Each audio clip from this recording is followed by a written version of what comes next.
Dale, muchas gracias. Bueno, como habíamos conversado un poquito el día de ayer, digamos, sobre el rol de Analytics Translator, uno de los puntos clave a destacar era la relación que tenía, digamos, este rol con el equipo de data, que son todos los roles que se comentaron ayer y que hoy día también van a presentar su caso, y al mismo tiempo con el negocio, ¿no? Yo invito mucho a las personas que son de negocio, que están netamente metidas en estas áreas de finanzas, marketing, comercial y demás, a que investiguen un poco más sobre los roles de data y cómo esto lo puede potenciar en cada una de estas áreas. Y si alguno de ustedes está interesado en aprender más de esto y desarrollarse en esta área, creo que este rol es una oportunidad que pueden tener como para enganchar con este mundo.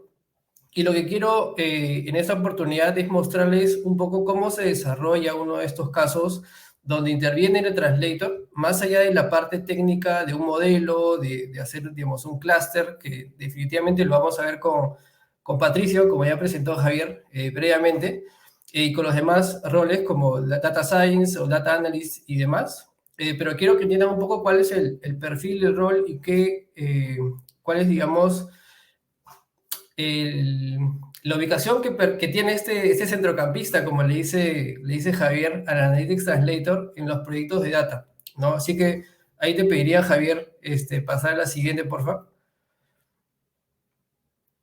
Ahí, bueno, un poco es lo que habíamos mostrado el día de ayer, de cuál es el flujo que siguen los datos para generar valor, ¿no? Nosotros tenemos distintas fuentes de datos que pueden ser desde Facebook, Google Analytics, un CRM, o simplemente el hecho de que llenen un formulario, ya para nosotros significa tener data de nuestros clientes, nuestros afiliados, nuestros proveedores y demás, ¿no?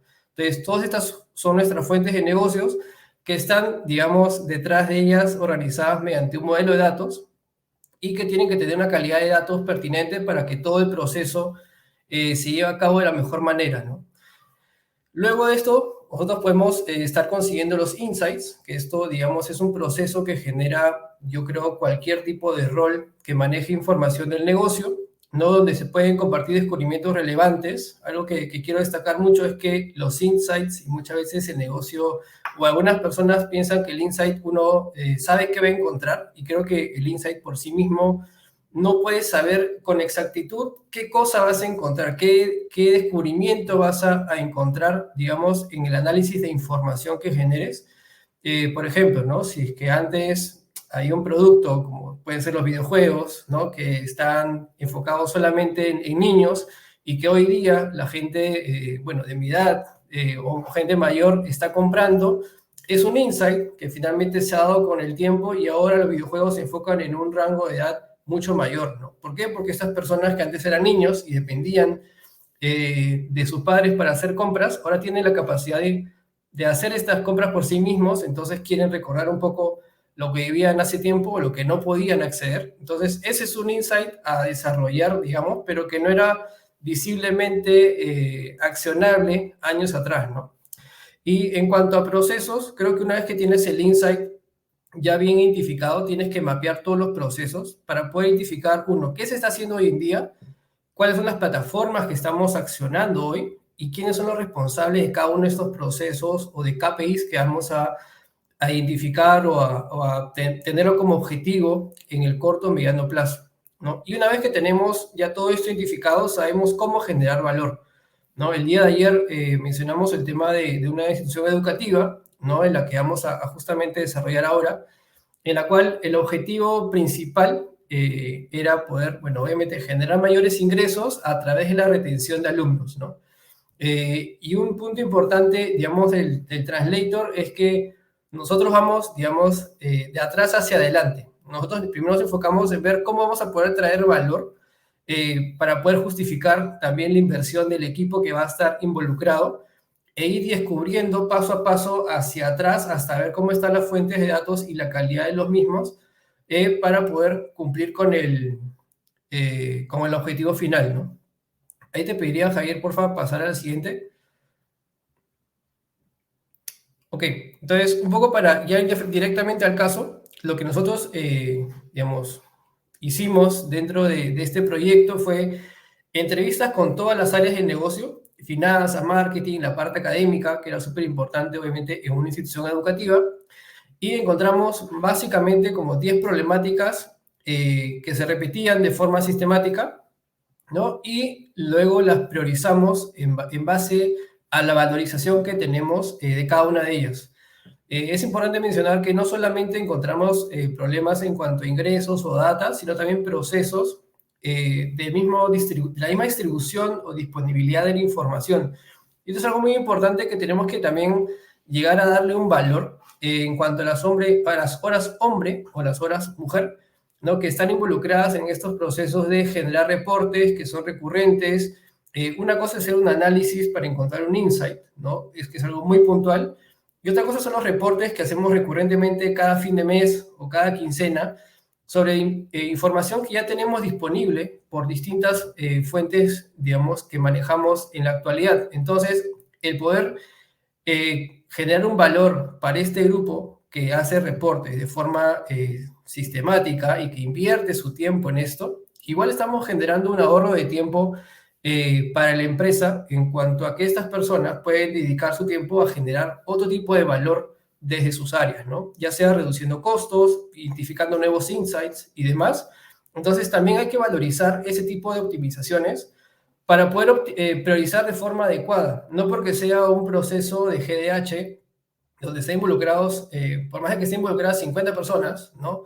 Y son 50 personas que multiplicada por las horas invertidas genera un costo muy alto, por solamente el hecho de ser GDH y no de comercial, tiene que ser despriorizado de buenas a primeras, ¿no? Entonces uno tiene que saber bien cómo valorizar estas iniciativas y sobre eso recién priorizar, y que en este caso fue el tema de la retención de clientes.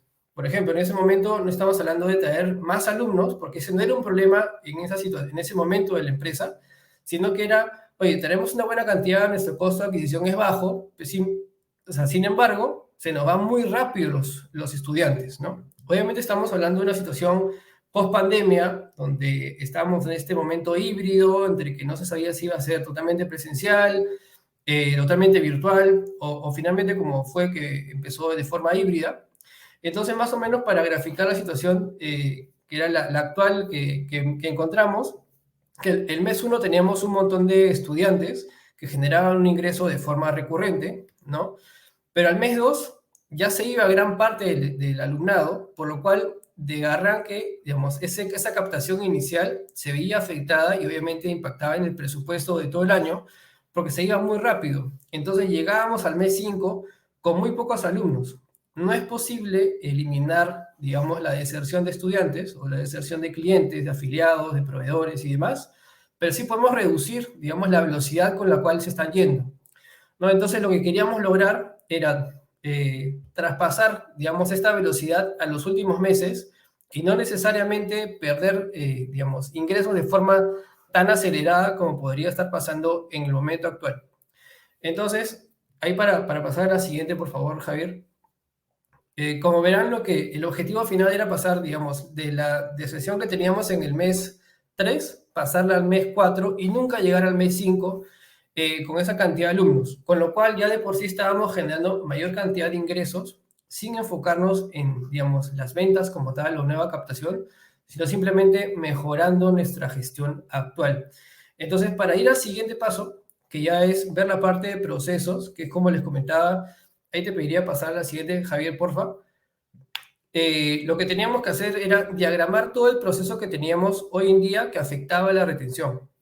Y en una institución educativa, lo que podemos ver es que, digamos, los alumnos empiezan a faltar por distintos motivos y ya ese tipo de faltas se registra en algún sistema, ya sea en la hoja del tutor, en un sistema, digamos, ya especializado en lo que es el alumnado, o simplemente queda en la mente del profesor de quiénes vinieron y quiénes no. Entonces, diagramar ese proceso de cómo se registraban esas asistencias, las inasistencias o tardanzas, y luego el por qué estaban faltando, es decir, la justificación de esta inasistencia, para nosotros era súper importante, ya que eso nos iba a llevar a, digamos, adentrarnos en cada una de esas plataformas utilizadas, ver el modelo de datos, ver el diccionario de cada una de ellas, y sobre eso poder mejorar, digamos, la toma de decisiones digamos, en los siguientes pasos. Y algo adicional, lo que teníamos que ver era cuál es el proceso que se estaba siguiendo para, por poner un caso, si un alumno tenía un problema familiar y faltaba porque sus papás estaban divorciando, separando, tenían una pelea,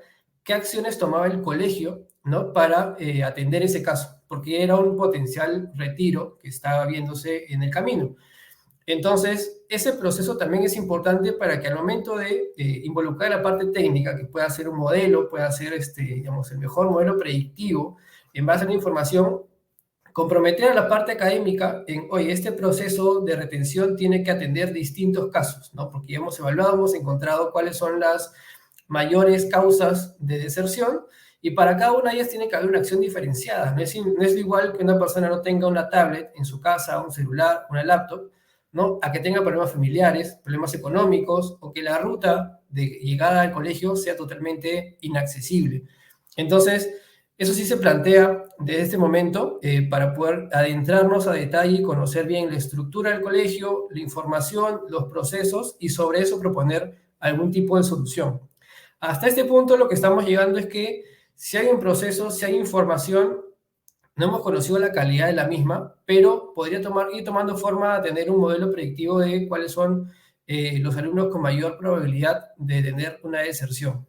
Ahí, porfa, te pediría pasar a la siguiente, porfa. Bien, entonces, una vez que tuvimos todos estos procesos, empezamos a ver la información que teníamos, hicimos un perfilado de la data y encontramos algunos problemas, no tanto en los procesos que se estaban siguiendo, que era en la toma de asistencia, sino en la información de cómo se estaba registrando la misma. Teníamos un gran porcentaje, que era un 14% de inasistencias en un semestre del colegio, ¿no? Pero esa información, el 78% de los casos, no aportaban valor. ¿Y a qué me refiero con que no aportaban valor? Que un alumno puede haber tenido una asistencia, pero al no tener la justificación o el motivo de la misma, estamos entrando a un terreno en el cual es lo mismo faltar por un tema económico, por un viaje, por un tema de accesibilidad, de tablet y demás, ¿no? Entonces, ese tipo de información para el modelo no genera, digamos, mucha información más allá de, oye, si tuvo muchas faltas, es probable que haga una deserción o no, más no mayor detalle, ¿no? Entonces teníamos el tema de injustificable, falta justificada, que al final, digamos, para el detalle es muy similar, y ausente otros, ¿no? En este caso, el ausente otros era el 16%, lo cual para nosotros era un dato que en teoría debería ser lo mínimo indispensable por la cantidad de campos que teníamos disponibles para registrar estas faltas. Entonces, hasta ese momento vimos que más allá de hacer un modelo, de empezar a trabajar la información a detalle por nuestro lado, lo que tocaba era mejorar la recopilación de información. Entonces, acá es un punto clave en el cual el translator entra no digamos, continuar proponiendo, hay que hacer un modelo, hay que ir por la parte súper técnica, sino es voltear con el negocio y decirle, mira, estás cumpliendo con todos los procesos, pero hay una parte humana donde no estamos gestionándola bien, ¿no? Podemos decirle al profesor, registra inasistencia, pero cuando todas las inasistencias son injustificadas, teniendo los motivos digamos, de inasistencia como tal, no estamos cumpliendo con el proceso a cabalidad por un tema más que nada humano, ¿no? Como pasa en muchos casos, y les pongo el ejemplo ahorita mismo de lo que son las devoluciones que puede ser a un retail. En muchísimos casos que hemos visto, digamos, ya viendo la información en casos similares, porque queremos mejorar la tasa de devoluciones, se indica en devoluciones el motivo otros, ¿no? ¿Por qué? Por flojera, por una mala distribución de los campos, es decir, uno tiene que saber bien cuántos campos va a agregar y cómo se van digamos, cuál va a ser la usabilidad de la plataforma para registrar estos campos. Es diferente que digamos, un vendedor tenga que elegir entre unos 50 campos, porque quisimos ser súper específicos, es decir, puede ser un ejemplo, hubo una falla en la manga, hubo una falla en la parte superior, una falla en el cuello, cuando eso debería ser una falla en la prenda, ¿no? Entonces, si el vendedor tiene que elegir entre 50 opciones y está la opción otros como primera, va a elegir siempre otros porque le da flojera, porque no es amigable la plataforma. Entonces, eso es un proceso a modificar y a optimizar para recopilar bien la información. En muchos casos pasa que el gran grueso de las devoluciones termina como, ¿por qué fue devuelto? Por motivos otros. Entonces, al final no sabemos qué está pasando con las devoluciones como tal, ¿no? Entonces, una vez que vimos este problema, ya fuimos directamente a las plataformas donde tuvimos que proponer distintos cambios para, uno, mejorar los campos y hacerlos mucho más amigables a la necesidad del colegio, no hacer campos estándar como, por ejemplo, no sé, enfermedad, viaje, transporte y demás, sino adecuarnos un poco más a la realidad y al contexto que está viviendo este colegio. Estábamos en época de post-COVID, entonces enfermedad era muy amplio porque puede ser que tenga COVID, por lo cual no debería ser un motivo de deserción. Eh, digamos, si es que el COVID ya está vacunado el alumno y debería volver en aproximadamente 3 semanas, a diferencia que tenga gripe por, digamos, un tiempo prolongado de, no sé, 5 semanas y estén dando esa excusa como que no quiere volver al colegio el estudiante o la familia, ¿no? Ahí sí te pediría pasar al siguiente, porfa, Javier. Entonces, bueno, se creó un esquema a implementar en los sistemas de asistencia para que sea mucho más amigable de cara hacia los tutores y que sea útil para el colegio.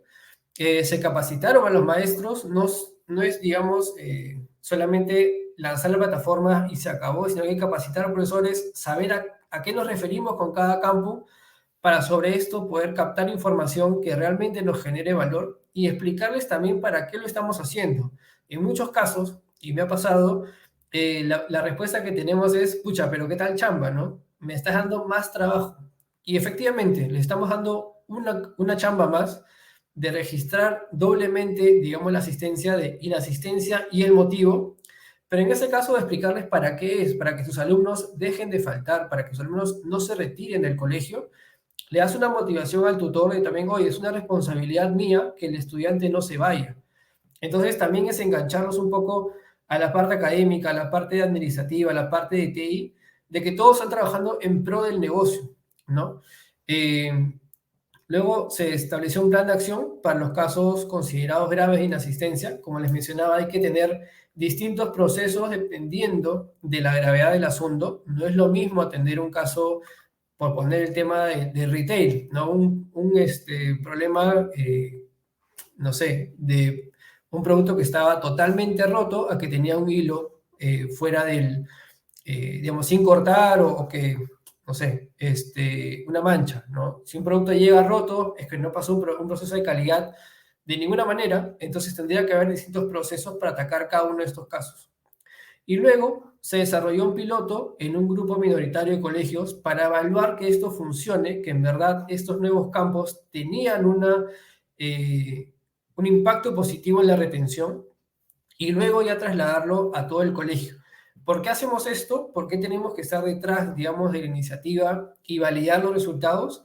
Porque no valdría la pena que esta iniciativa no genere valor en absoluto y te dice el trabajo de implementarlo en los 50 colegios o los 50 sedes que tenías disponibles.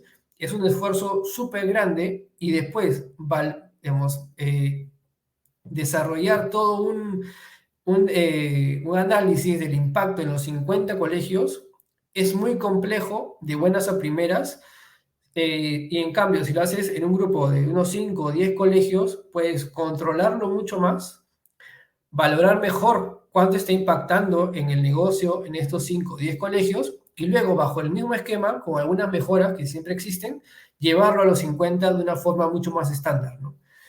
Entonces, es un poco el proceso que seguimos. Ahí te pediría pasar justo a la siguiente, Javier.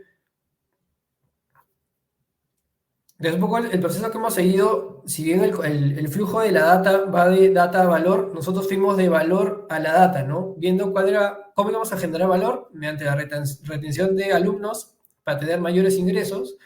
Los KPIs fueron el número de registros, número de inasistencias y número de retiros, para saber qué KPIs tenemos que medir después, ¿no? Los procesos que les comenté, y para eso fuimos a identificar qué insights podíamos sacar con la información disponible.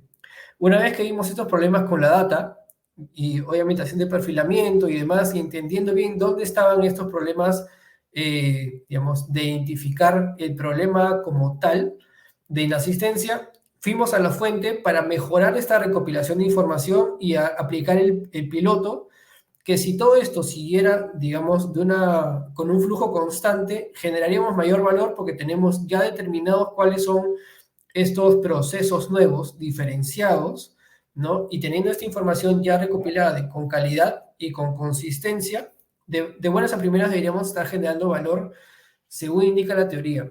Esta de la teoría normalmente no se cumple, por eso es que estamos nosotros para poder hacer un seguimiento constante y tener mejoras en el proceso, ¿no? Normalmente, ya sea un modelo, ya sea un análisis predictivo, descriptivo y demás, siempre hay mejoras que se pueden hacer. Nosotros no somos los mayores conocedores del negocio como tal, sino que hay personas que el área comercial conoce mejor el área comercial que nosotros, el área de finanzas igual. Nosotros lo que estamos haciendo es disponibilizar toda la información posible para que ellos tomen mejores decisiones en base a data. Y ahí te pediría solamente pasar a la siguiente para terminar con el caso. Hay como conclusiones, un poco está el logo del trabajo en equipo, porque en este proceso, si bien no lo he mencionado, está involucrado el data engineer de todas maneras para poder ver la información, el flujo de información que tenemos desde todas las fuentes identificadas, si la calidad está bien, generar todos los pipelines de información, el data analyst, el data enabler, para poder ver la calidad de la información, para generar los insights y demás. Entonces, y aparte está todo el equipo del negocio que he mencionado, ¿no? La parte académica, la parte administrativa, la parte de TI. Entonces, es un trabajo con muchos roles alrededor, pero, digamos, al final del día hay que tener en cuenta que mejorar la calidad de la data también es generar valor para la empresa. Recordemos que hoy en día tener mayor data es tener mayor valor dentro de la empresa porque se puede explotar de distintas maneras. No siempre, digamos, la información por sí nos va a dar mayores ingresos o mayor reducción de costos, pero explotar esa información de una buena manera nos va a ayudar a optimizar procesos, generar mayores ingresos, reducir costos, ya sea de la forma que ustedes lo puedan generar, depende mucho del negocio. Otro punto importante es necesario validar la calidad y cumplimiento de los procesos y la consistencia de la data. En muchos casos vemos que si el proceso se cumple, ¿no? En nuestro caso se cumplía en el sentido de el profesor registra la asistencia y el motivo, ¿no? Pero si el motivo es otro, no hay ningún tipo de consistencia en la información que queremos recopilar como tal. Y luego es importante tener en cuenta los potenciales casos de uso que vamos a tener al momento de decidir una plataforma y la configuración de la misma. En muchos casos se elige la plataforma porque es la que está de moda, la que es la más intuitiva, la más bonita, pero al fin del día es información que no puedes tú recopilar directamente, sino que el proveedor te manda un Excel cada fin de mes para que tú tengas la información entre comillas. Pero esa información digamos, que tú estás recopilando en la plataforma no es tuya. Entonces, el crear un API para finalmente llevar información a tu sistema puede costarte mucho dinero o en algunos casos ser no viable, ¿no? Entonces, hay que tener muy en cuenta qué plataforma estamos usando pensando a futuro y parece importante involucrar mucho a los equipos de TI o de data al momento de elegir nuevas plataformas para nuestro negocio, ¿no? Y por último, solamente dejarlos con este comentario que el Analytics Translator es un rol que interviene en múltiples fases de la cadena de valor del dato, ya sea en un outcome de data, llámese un modelo de datos, o mejoras en el proceso en pro de la calidad de la información que estamos recopilando, ¿no? Y eso sería, bueno, todo por mi lado. Ahí no sé, Javier, si tendrás alguna consulta o duda de la audiencia.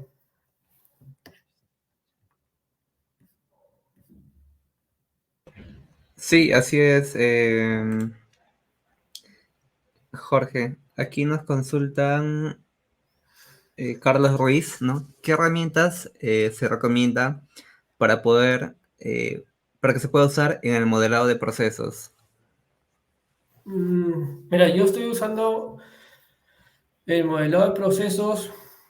Mira, yo empecé haciendo en Paint, al principio cuando no conocía plataformas eh, ya digitales, pero hay una que no me acuerdo cómo se llama, es Draw.io, que en verdad creo que todos los data engineers también la utilizan, la verdad que la he visto por todos lados y yo la uso actualmente y me facilita el hecho de poder exportarla. Ahí está, justo le escribieron en el chat, de poder exportar los procesos como tal. Y tiene todos los tipos de iconos necesarios, ¿no? Es toda una simbología especial que hay que aprender también. Pero ahí tenemos tema de bases de datos, el tema de si es, digamos, preguntas, si es tiempos de espera, los responsables y demás. Entonces creo que es súper amigable y que la estamos usando ahora de forma, digamos, masiva, ¿no? Así que sí la recomiendo usar, aprenderla a manejar y a compartir información de esa plataforma para que todos estemos, digamos, claros dentro del proyecto de qué proceso estamos hablando, ¿no? Sí, tal cual, Carlos. Genial. Tenemos aquí otra consulta de parte de... Ajá. ¿Existe certificación para Analytics Translator? Bueno, entiendo que estamos ahorita por lanzar una certificación como la de Scrum Master, digamos, no existe. La realidad es que es un rol, digamos, que no se podría encasillar de cierta manera. Creo que recién está madurando todavía, más bien, porque las empresas, digamos, como justo mencioné ayer, están creciendo de una forma exponencial en temas de información, de data, y darles importancia a, ok, ya no trabajemos solamente con, por poner el caso, ¿no? Segmentar en Facebook a un público específico y lanzarnos, sino es, oye, tenemos información, hagamos un lookalike de los mejores afiliados, clientes, proveedores que tenemos, y sobre eso recarguemos a Facebook. Entonces Facebook ya deja de tener tanto poder, en este caso, ¿no? Facebook e Instagram, y nos planteamos todos de cómo generar información de propia, de valor, para poder captar mejores clientes en base a nuestros criterios y no los de la plataforma, ¿no? Ujú. Genial, listo. Estimado público, pueden dejar sus comentarios ahí en el chat. Vamos a ir respondiendo a cada uno de ellos.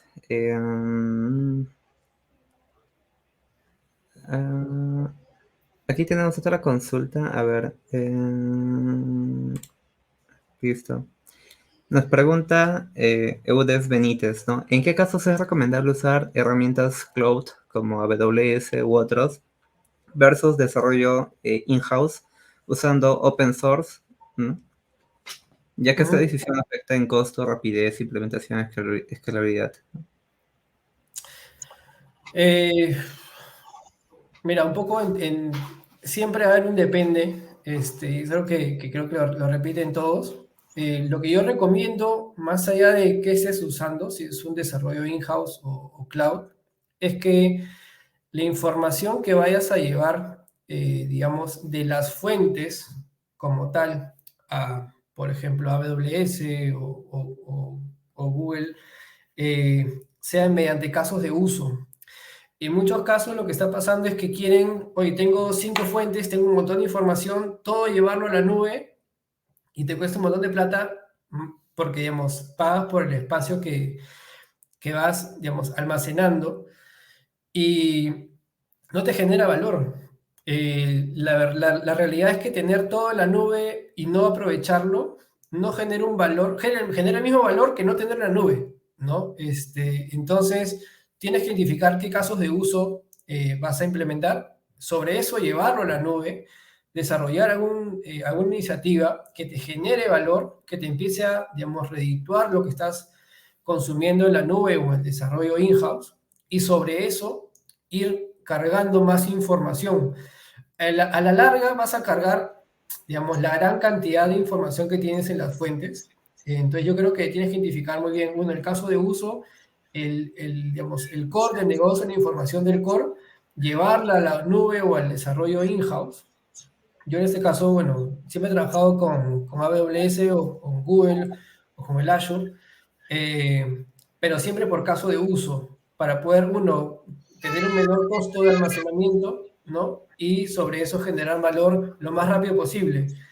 Pasa mucho que quieren llevar toda la nube y eso te va a demorar muchísimo tiempo entre que estandarizas toda la información, haces una limpieza de data finalmente la llevas para que esté disponible y ha pasado año y medio y no ha generado valor con esa información, ¿no? Entonces, más que cuál plataforma, creo que es empezar por casos de uso para poder llevar a estas herramientas que va a depender de lo que tú necesites. Necesitas mayor rapidez, si estás dispuesto a pagar más, te vas por la nube, si tienes el tiempo de desarrollarlo y la capacidad interna de hacerlo, en buena hora, ¿no? Pero creería que va siempre a depender. Lo que sí recomiendo siempre, que no es tanto un depende, es que sea por casos de uso, para que apenas tú cargues la información, puedas accionarla, ¿no? Genial, listo.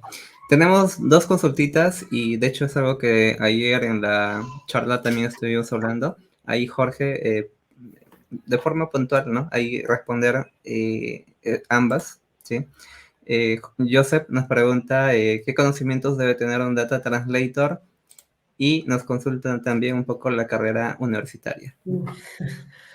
Mira, la carrera, yo te diría que no tiene que ser una carrera como tal. Yo soy administrador, así que no tengo, tengo cara para decir que tiene que ser alguien de tecnología, ni mucho menos.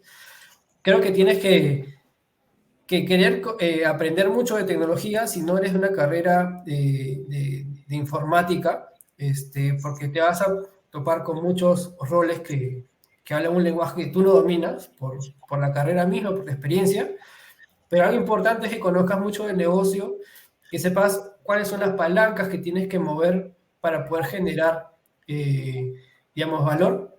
Entonces, sí, como dice Percy, la carrera no tiene nada que ver con el rol, es más que nada el cómo articulas el proyecto, cuánto conoces el negocio, qué puedes tú aportar al negocio y al equipo de tecnología también, ¿no? No sirve nada que tú vayas con el equipo de negocio, les des todas las soluciones, volteas y le tiras todo al equipo de tecnología, digamos, al data analyst, al data science, al data engineer, para que dices, ya hagan ustedes y no aportas nada al equipo, ¿no? Ese rol tampoco funciona así. Entonces sí creo que es un mix entre qué puedes aportarle tú al negocio para identificar algunos dolores que tengan y al equipo técnico para destrabar problemas, para hacer, digamos, tener un poco de creatividad también en las soluciones que se puedan proponer.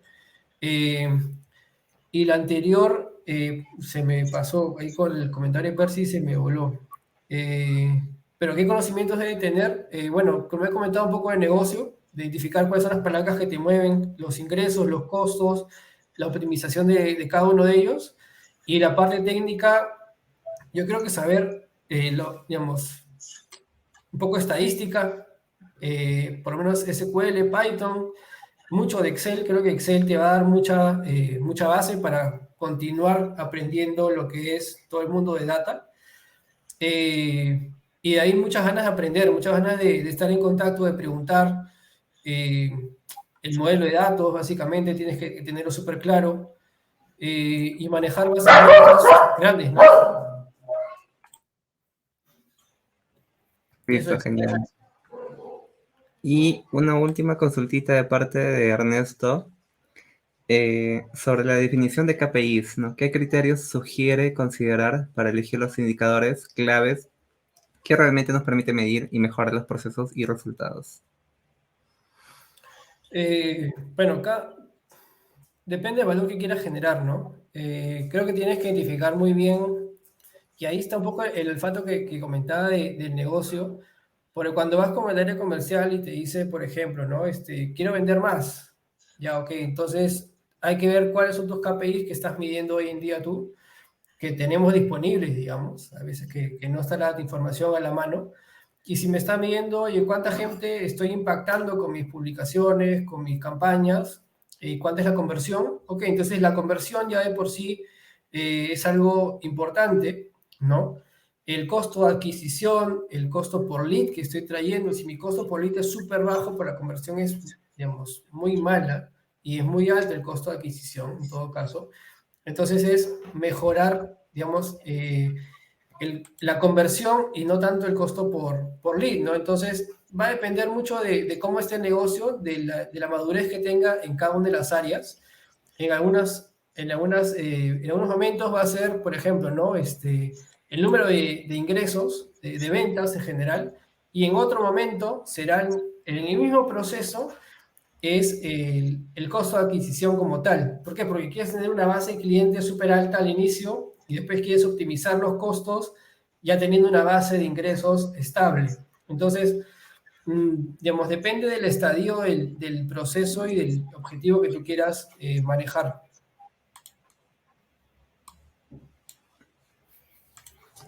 Listo, genial. Eso ha sido todo, Jorge. Muchas gracias por responder las preguntas.